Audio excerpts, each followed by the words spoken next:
ಆದ್ಮೇಲೆ ಈ ದೇಶದಲ್ಲಿ ವಾಸಿಸುವ ಮುಸ್ಲಿಮರ ಬಗ್ಗೆ ಒಂದು ಬಹು ಚರ್ಚಿತವಾದಂತಹ ಒಂದು ಪ್ರಶ್ನೆ, ಏನ್ರಿ ಇಷ್ಟೊಂದು ದೊಡ್ಡ ಪ್ರಮಾಣದಲ್ಲಿ ಮುಸ್ಲಿಮರು ಈ ದೇಶದಲ್ಲಿ ಇದ್ದು ಇವರು ಒಂದು ದುರದೃಷ್ಟ ಸಮುದಾಯವೇ, ದೌರ್ಭಾಗ್ಯಶಾಲಿಗಳೇ, ಅದೃಷ್ಟ ಯಾಕೆ ಇವರಿಗೆ ಒಲಿಯುವುದಿಲ್ಲ? ಬನ್ನಿ, ಇಂತಹ ಪ್ರಶ್ನೆಗಳಿಗೆ ಕರ್ನಾಟಕ ರಾಜ್ಯದ ಹೆಸರಾಂತ ಲೇಖಕರಾದ ಮುಷ್ತಾಕ್ ಹೆನ್ನಾಬೈಲ್ರವರ ಪುಸ್ತಕ ಧರ್ಮದ ಮೂಲಕ ಅದಕ್ಕೆ ಅತ್ಯಂತ ಸಮರ್ಪಕವಾದ ಉತ್ತರವನ್ನು ಕಂಡುಹಿಡಿಯಲು ಪ್ರಯತ್ನಿಸೋಣ. ಲೇಖಕರು ಬರೆಯುತ್ತಾರೆ, ಮೇಲ್ನೋಟಕ್ಕೆ ಇದು ಸರಿ ಎಂದು ಕಾಣ್ತದೆ. ರಾಜ್ಯದ ಮುಸಲ್ಮಾನರ ಸ್ಥಿತಿಗತಿಯನ್ನೇ ನೋಡಿ. ಕರ್ನಾಟಕದ ಮುಸಲ್ಮಾನರು ರಾಜಕೀಯದಲ್ಲಿ ಒಕ್ಕಲಿಗರು, ಲಿಂಗಾಯತರು, ಬ್ರಾಹ್ಮಣರು, ಬಂಟರು, ಬಿಲ್ಲವರು, ದಲಿತರು ಸೇರಿದಂತೆ ಎಲ್ಲ ಸಮುದಾಯದವರಿಗೆ ಪಾರ್ಲಿಮೆಂಟ್ ಚುನಾವಣೆಯಿಂದ ಹಿಡಿದು ಪಂಚಾಯತ್ ಚುನಾವಣೆಯವರೆಗೆ ಮತ ಹಾಕುತ್ತಾರೆ. ಆದರೆ ಇದೇ ಸಮುದಾಯಗಳು ಮುಸ್ಲಿಮರಿಗೆ ಪಂಚಾಯತಿಯಿಂದ ಹಿಡಿದು ಪಾರ್ಲಿಮೆಂಟ್ವರೆಗೆ ಮತ ಹಾಕುವುದಿಲ್ಲ. ಲೋಕಸಭೆ ಮತ್ತು ವಿಧಾನಸಭೆ ಚುನಾವಣೆಗಳಲ್ಲಿ ಮತದಾನದ ಪ್ರಮಾಣವನ್ನು ಗಮನಿಸಿದರೆ ಇದು ಅತ್ಯಂತ ಸ್ಪಷ್ಟವಾಗಿ ತಿಳಿಯುತ್ತದೆ. ಸಾಮಾನ್ಯವಾಗಿ ಕರ್ನಾಟಕದಲ್ಲಿ ಜಾತಿ ಧರ್ಮಗಳ ಆಧಾರದ ಮೇಲೆಯೇ ಚುನಾವಣೆ ನಡೆಯುತ್ತದೆ. ಜಾತಿ ಧರ್ಮದ ಆಧಾರದ ಮೇಲೆ ಚುನಾವಣೆಯನ್ನು ನಡೆಸದ ಒಂದೇ ಒಂದು ಸಮುದಾಯವೆಂದರೆ ಅದು ಮುಸ್ಲಿಂ ಸಮುದಾಯ ಮಾತ್ರ. ಹೀಗಿದ್ದರೂ ಮುಸ್ಲಿಮರನ್ನು ಮತಾಂಧರು ಅಂತ ಕೆಲವು ಪಕ್ಷ ಮತ್ತು ಸಂಘಟನೆಗಳು ಕರೆಯುತ್ತವೆ. ಕರ್ನಾಟಕದಲ್ಲಿ ಒಕ್ಕಲಿಗ ಸಮುದಾಯದ ದೇವೇಗೌಡರನ್ನು ಪ್ರಧಾನಮಂತ್ರಿ, ಎಸ್.ಎಂ. ಕೃಷ್ಣ, ಕುಮಾರಸ್ವಾಮಿಯವರನ್ನು ಮುಖ್ಯಮಂತ್ರಿ ಮಾಡುವಲ್ಲಿ ಮುಸ್ಲಿಂ ಸಮುದಾಯ ರಾಜಕೀಯವಾಗಿ ದೊಡ್ಡ ಮಟ್ಟದಲ್ಲಿ ಸಹಕರಿಸಿದೆ. ಮುಸ್ಲಿಂ ಸಮುದಾಯಕ್ಕೆ ಹೋಲಿಸಿದರೆ ಒಕ್ಕಲಿಗ ಸಮುದಾಯದ ಜನಸಂಖ್ಯೆ ಅರ್ಧದಷ್ಟೂ ಇಲ್ಲ. ಹೀಗಿದ್ದರೂ ಒಕ್ಕಲಿಗ ಸಮುದಾಯದಿಂದ ಆರಿಸಿ ಬರುವ ಲೋಕಸಭೆ ಮತ್ತು ವಿಧಾನಸಭಾ ಸದಸ್ಯರ 10% ಮುಸ್ಲಿಂ ಸಮುದಾಯವರು ಆರಿಸಿ ಬರುವುದಿಲ್ಲ. ರಾಜಕೀಯವಾಗಿ ಒಕ್ಕಲಿಗ ಸಮುದಾಯಕ್ಕೆ ಪೀಠ ಪುರಸ್ಕಾರಗಳನ್ನು ನೀಡುವಲ್ಲಿ ಮುಸ್ಲಿಮರು ದೊಡ್ಡ ಮತ್ತು ನಿರಂತರವಾದಂಥ ಭೂಮಿಕೆಯನ್ನು ನಿಭಾಯಿಸಿದರೂ ಒಕ್ಕಲಿಗ ಸಮುದಾಯ ಲೋಕಸಭೆ ಹಾಗೂ ವಿಧಾನಸಭೆಗೆ ಸ್ಪರ್ಧಿಸುವ ಮುಸ್ಲಿಂ ಸಮುದಾಯದ ಅಭ್ಯರ್ಥಿಗಳಿಗೆ ಮುಸ್ಲಿಮರು ಒಕ್ಕಲಿಗರಿಗೆ ನೀಡುವಷ್ಟು ಮತಗಳನ್ನು ಕನಿಷ್ಠ ಪ್ರಮಾಣದಲ್ಲಿಯೂ ನೀಡುವುದಿಲ್ಲ ಎಂಬುದು ತುಂಬ ಖೇದಕರ.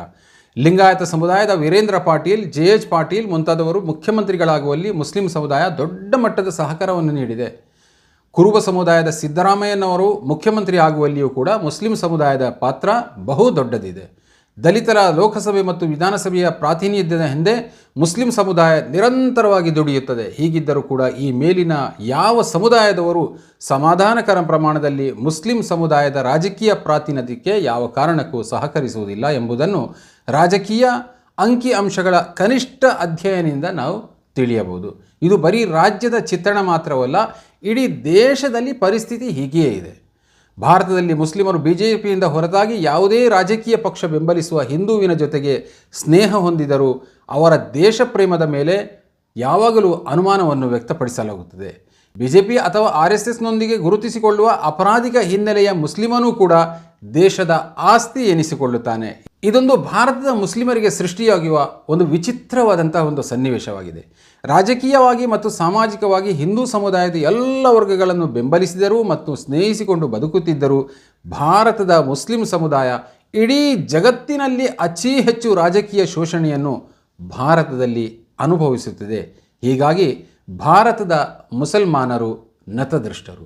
ಆದ್ಮೇಲೆ ಈ ಪ್ರಶ್ನೆಯ ಬಗ್ಗೆ ಅತ್ಯಂತ ಸಮರ್ಪಕವಾದಂತಹ ಉತ್ತರ ಲೇಖಕರ ಧರ್ಮದ ಪುಸ್ತಕದ ಮೂಲಕ ತಮಗೆ ಸಿಕ್ಕಿದೆ ಎಂದು ನಾನು ಭಾವಿಸ್ತೇನೆ. ತಮ್ಮ ಒಂದು ಅನುಭವಗಳನ್ನು ಕಮೆಂಟ್ ಬಾಕ್ಸ್ನಲ್ಲಿ ಒಂದು ಕಮೆಂಟ್ನನ್ನು ಬರೆಯುವ ಮೂಲಕ ಖಂಡಿತವಾಗಿ ತಿಳಿಸಲು ಮರೆಯಬೇಡಿ. ಆದ್ಮೇಲೆ ಸ್ಕ್ರೀನ್ನಲ್ಲಿ ಒಂದು ನಂಬರ್ ಬರ್ತಾ ಇದೆ ನೋಡಿ, ಇದು ಲೇಖಕರ ಬರಹಗಾರರ ಸಂಪರ್ಕ ಸಂಖ್ಯೆ. ಈ ಪುಸ್ತಕದ ಮುಖಬೆಲೆ ಬರೀ 230 ರೂಪಾಯಿ ಮಾತ್ರ. ಆದ್ದರಿಂದ ತಾವು 230 ರೂಪಾಯಿ ಫೋನ್ಪೇಯ ಮೂಲಕ ಫೋನ್ಪೇ ಮಾಡಿ ತಮ್ಮ ವಿಳಾಸವನ್ನು ಅವರಿಗೆ ಕಳುಹಿಸಿದರೆ ಖಂಡಿತವಾಗಿ ತಾವು ಎಲ್ಲಿದ್ದರೂ ಇಡೀ ಭಾರತದಾದ್ಯಂತ ಆ ಪುಸ್ತಕ ತಮಗೆ ಲಭ್ಯವಾಗುತ್ತದೆ.